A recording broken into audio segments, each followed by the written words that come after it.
Bienvenue à notre bulletin d'information de Magnificat.tv consacré à l'actualité de l'Église.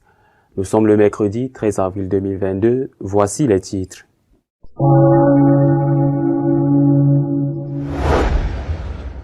Le pape a présidé la messe du dimanche des Rameaux, célébrée sur la place Saint-Pierre pour la première fois après l'épidémie du Covid.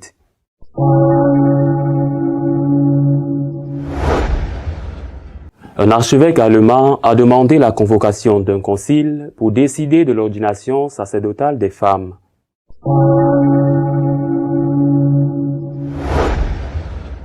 Le responsable de la pastorale mondiale des homosexuels a demandé aux cardinaux dissidents d'être fidèles à l'enseignement de l'Église.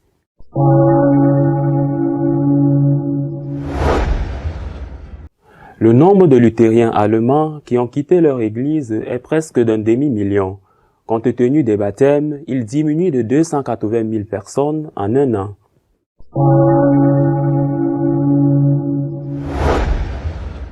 Le Saint-Père a présidé la célébration eucharistique du dimanche des Rameaux sur la place Saint-Pierre. En raison de l'épidémie du Covid, il n'y avait pas eu de célébration depuis 2 ans. Devant une foule qui remplissait la place Saint-Pierre, jusqu'à l'obélisque situé au centre, le pape a présidé la messe du dimanche des Rameaux. En raison de ses difficultés à marcher, il n'a pas participé à la procession initiale. L'homélie du pape était consacrée à méditer sur le pardon que Dieu nous donne. Dieu ne se lasse pas de pardonner, dit le pape. C'est nous qui ne nous lassons de demander pardon à Dieu. Le Christ se comporte comme notre avocat, a ajouté le Saint-Père, exhortant tout le monde à recevoir ce pardon parce que Dieu peut pardonner tout péché.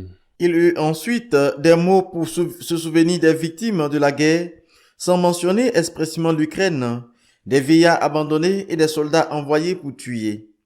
En chacun d'eux, a dit le pape, le Christ est présent, il souffre. Avec Dieu, on peut toujours revivre, a conclu son homélie le pape, invitant à regarder vers Pâques et renouvelant les paroles du Seigneur. Père, pardonne-leur, parce qu'ils ne savent pas ce qu'ils font. À midi, le pape a prié l'Angélus du palais apostolique. Il a de nouveau appelé à la fin de la guerre en Ukraine, tout en condamnant les massacres, les viols et toutes les souffrances endurées par la population ukrainienne.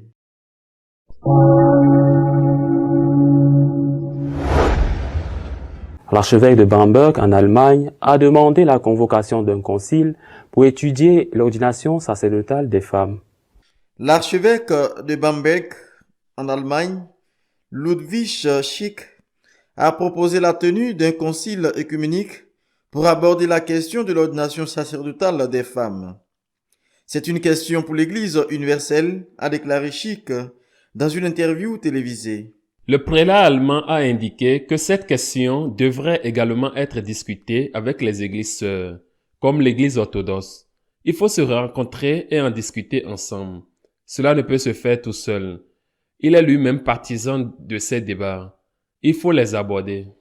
Dans le même temps, l'archevêque a dit qu'il se sentait bien quand il était à l'hôtel avec une assistance pastorale. Pour moi, faire quelque chose ensemble, y compris dans le domaine du culte, est enrichissant.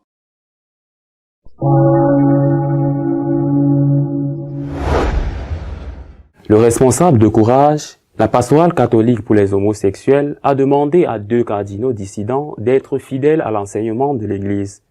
En février, le cardinal Ulrich, jésuite, archevêque de Luxembourg, a déclaré dans une interview que l'enseignement de l'Église affirmant que le sexe homosexuel est pécheur était erroné, ayant que le fondement en sociologie scientifique de cet enseignement n'est plus correct. Plus récemment, dans une interview publiée le 31 mars, le cardinal allemand Reinhard Marx, parlant de ces mêmes sujets, a déclaré que le catéchisme de l'Église catholique n'est pas écrit dans la pierre et qu'il est également permis de douter de ce qu'il dit. Quelques jours plus tard, le cardinal Pell demandait à la doctrine de la foi de réprimander Ulrich et Batzing pour leurs déclarations sur la morale sexuelle. Nous ne pourrons pas avoir une version spéciale australienne ou allemande des 10 commandements. Il y a maintenant le père Philippe Bochanski, directeur exécutif de Courage International, un apostolat catholique pour les homosexuels qui cherchent à vivre fidèles à l'Église. Dans une lettre ouverte, il a donné aux 2 cardinaux d'être fidèles à leur serment et de transmettre les enseignements de l'Église. Quand chacun de nous se préparait à l'ordination, comme tous nos frères diacres, prêtres et évêques, nous avons fait une profession de foi publique et nous avons prêté serment de fidélité. Éminence, je vous prie d'être fidèle à votre serment, leur dit-il dans sa lettre. Violer son serment sur cet enseignement ferait beaucoup de mal aux mêmes personnes que vous voulez sincèrement aider. Prétendre que cet enseignement définitif peut changer suscite de fausses espérances et les laissera se sentir encore plus ignorés et ressentis chaque fois que l'Église le réaffirme fidèlement. Violer son serment blesserait aussi nos frères et sœurs qui s'efforcent de vivre en harmonie avec les enseignements de l'Église. Quand ils les écoutent suggérer que tels engagements sont inutiles, ils se sentent ignorés et irrespectueux envers les mêmes personnes dont l'amour et les soins cherchent plus. Vous êtes à la place de ces apôtres et vous avez assumé la grande responsabilité de conseiller de près le successeur de Saint-Pierre. La dissidence publique des enseignements de l'Église ne peut que créer la confusion et la division entre les fidèles et être un scandale pour le monde.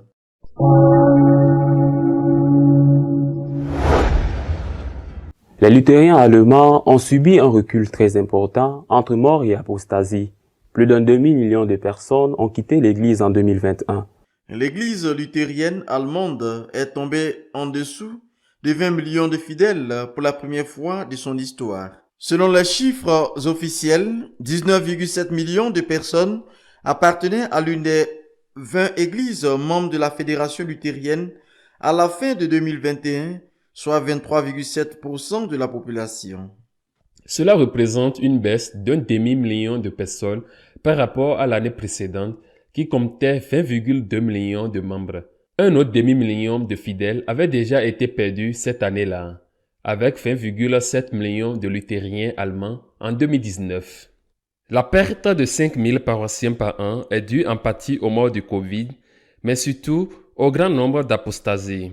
Cette perte serait encore plus grande si l'on ne tenait pas en compte des 115 000 baptêmes par an. Il faut garder à l'esprit que les luthériens allemands acceptent tout ce que les dissidents catholiques réclament, de l'exercice de l'homosexualité au sacerdoce féminin. Pourtant, année après année, les apostasies dans cette église marquent de nouveaux records.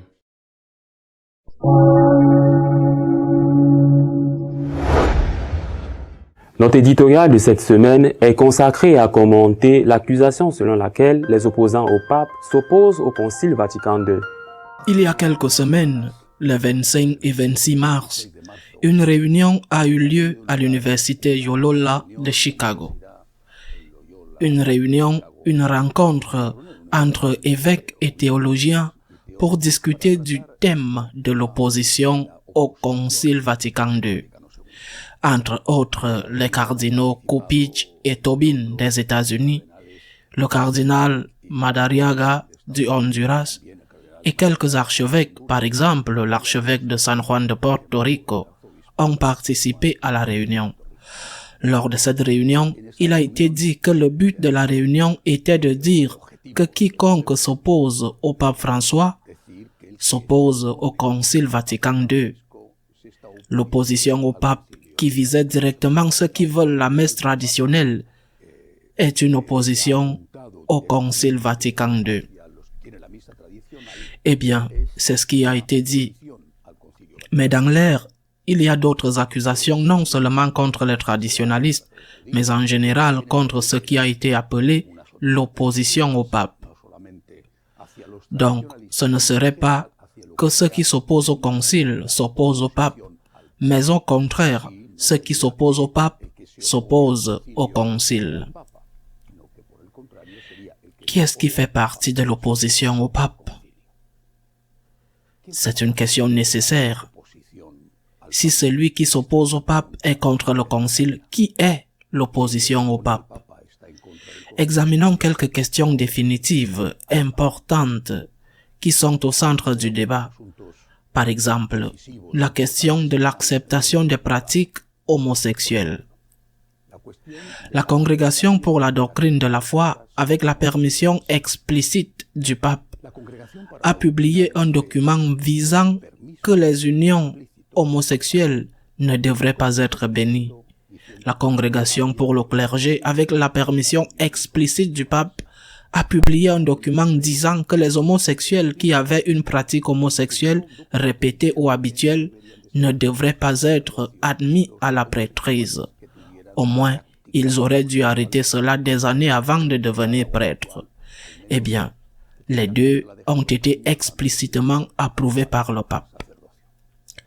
La commission pontificale pour le dialogue œcuménique pour l'unité des chrétiens, présidée par le cardinal Koch, a publié un document disant que les protestants ne devraient pas être admis à la Sainte Communion sur une base régulière, parce que cela était en fait une offense à notre Seigneur présent dans l'Eucharistie et était contre le dialogue œcuménique. Ce document a également été explicitement approuvé par le pape. Toutes ces personnes forment-elles partie de l'opposition au pape? Non seulement ceux qui ont rédigé ces documents dans la curie vaticane, qui ont été ces gens nommés par le pape à ces postes, par ce pape, mais aussi le pape lui-même qui a approuvé les documents. Le pape serait-il contre le pape? Quand nous parlons du synode allemand, du chemin synodal allemand, nous disons ce qu'ils promeuvent. Nous n'inventons rien. Le sacerdoce des femmes, bien sûr l'acceptation des pratiques homosexuelles, la communion des protestants, le sacerdoce des prêtres mariés et toutes ces choses qui sont les éléments les plus significatifs du soi-disant synode allemand. Eh bien, mais est-ce que ce sont les évêques allemands qui sont contre, parce qu'il y a un petit secteur qui est contre en Allemagne? Est-ce tout l'épiscopat polonais qui a envoyé une lettre à l'épiscopat allemand disant que ce qu'ils font est contre l'unité de l'Église? Est-ce l'épiscopat des pays baltes qui a aussi envoyé une lettre très similaire à celle envoyée aux évêques polonais disant que c'est dangereux pour l'unité de l'Église? Tous ceux qui n'acceptent pas et tous les autres dans le monde qui n'acceptent pas le synode allemand qu'ils veulent promouvoir, tous ceux-là sont contre le pape.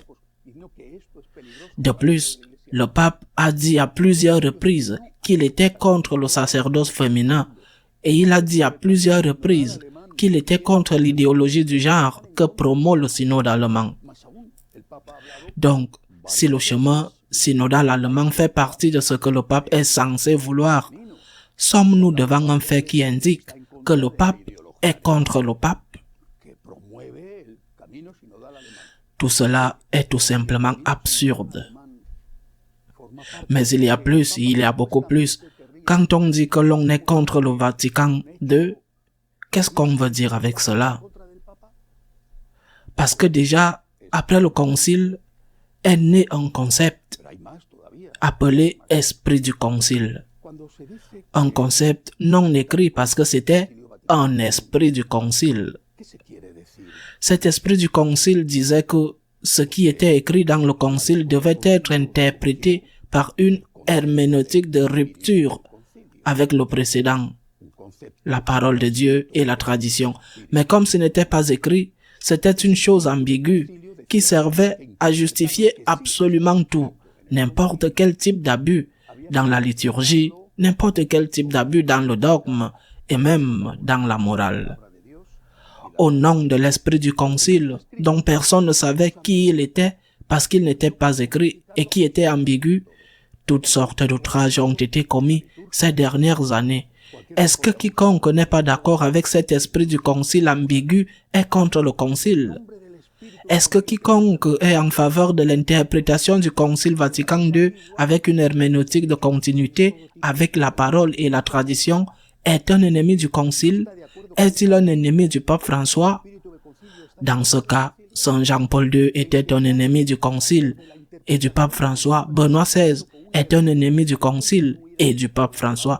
Et des millions et beaucoup de millions de laïcs catholiques, y compris dans ce très grand groupe des prêtres catholiques et d'évêques catholiques seraient contre le Concile Vatican II et du pape François. En quoi consiste l'opposition au pape François? En quoi consiste-t-elle?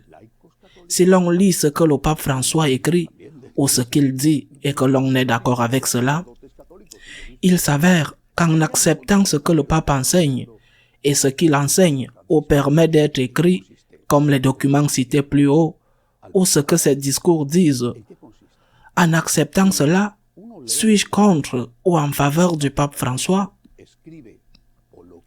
Ce qu'on est en train de faire, c'est de réélaborer le fameux esprit du concile sous un autre nom pour qu'on puisse l'appeler l'esprit de François.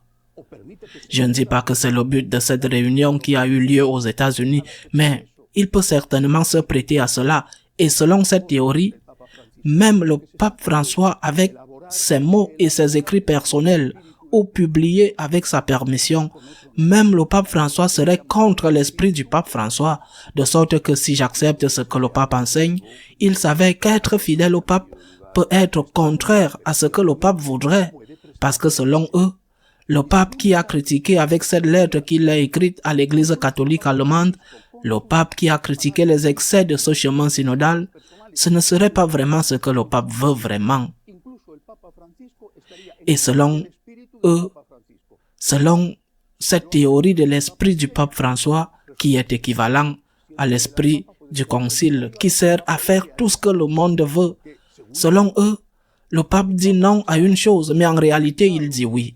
Il dit non, il l'écrit et le dit, mais en réalité dans son cœur et dans son esprit, que ces gens seuls sont capables d'interpréter, en réalité, il serait en faveur du sacerdoce féminin, en faveur de la pratique de l'homosexualité, en faveur de la communion des protestants, en faveur de tout, du synode allemand, de tout ce que le synode allemand promeut. C'est la conclusion que l'on peut tirer. Ce que le pape enseigne par écrit, ce qu'il permet d'enseigner aux dicastères formés par des personnes qu'il a nommées, ce qu'il dit dans ses discours, cela ne reflète pas vraiment le vrai pape François. Ce qui reflète le pape François est le pape François évanescent et ambigu esprit du pape François, comme l'était évanescent et ambigu l'esprit du concile, qui a servi à que tout le monde fasse ce qu'il voudrait. Et si je suis en faveur d'une interprétation, d'une herméneutique du Concile Vatican II en continuité avec la parole et avec la tradition, je suis un ennemi du Concile et un ennemi du pape François. Le pape qui au contraire dit et enseigne la même chose en substance que ses prédécesseurs ont enseigné. C'est une absurde, insupportable situation qui ne résiste pas à la logique. Soit on éclaircit tout cela, soit on met fin à cette histoire d'opposition au pape François, ou plutôt on précise enfin qui est l'opposition au pape François. Dites-moi si je fais partie de l'opposition au pape François parce que j'accepte ses messages, mais je n'accepte pas un esprit du pape François dont je ne sais pas en quoi il consiste. Je suis un ennemi du pape François parce que j'accepte ce qu'il dit, ce qu'il enseigne, ce que le Vatican enseigne, la curie vaticane actuelle, et pas seulement ce que le Vatican II a enseigné. Je suis un ennemi du pape François parce qu'en acceptant tout cela, il s'avère que je n'accepte pas un esprit du pape François dont je ne sais pas en quoi il consiste, mais qui selon ceux-ci, ou certains de ceux-ci, selon eux, c'est ce que veut le concile, le synode allemand. Si je ne suis pas d'accord avec le synode allemand, je suis un ennemi du pape François, un ennemi de l'esprit du pape François, même si je suis d'accord avec le pape François et je suis un ennemi du Concile Vatican II. C'est de la schizophrénie, c'est de la folie. Nous avons franchi la limite du bon sens et de la logique. Il est nécessaire que cela soit clarifié, car la confusion est immense. Je suis avec le concile interprété en continuité et non en rupture avec la parole de Dieu et avec la tradition de l'Église. Si cela représente être contre le pape François et le concile Vatican II, il me semble que nous sommes beaucoup de millions de catholiques, y compris des cardinaux de la curie vaticane, des épiscopats entiers, des évêques, des prêtres et des laïcs. Nous sommes plusieurs millions de catholiques qui sera contre le concile, contre le pape lui-même. Je suis contre le pape parce que j'accepte ce que le pape enseigne, mais je n'accepte pas ce que, selon certains, le pape veut. Ceci est de la schizophrénie. C'est vraiment très difficile de continuer comme ça. Demandons au Seigneur de nous aider à garder notre raison et notre santé mentale saine et que la lumière soit faite dans cette église si confuse. À la semaine prochaine, si Dieu le veut, et joyeuse fête de Pâques.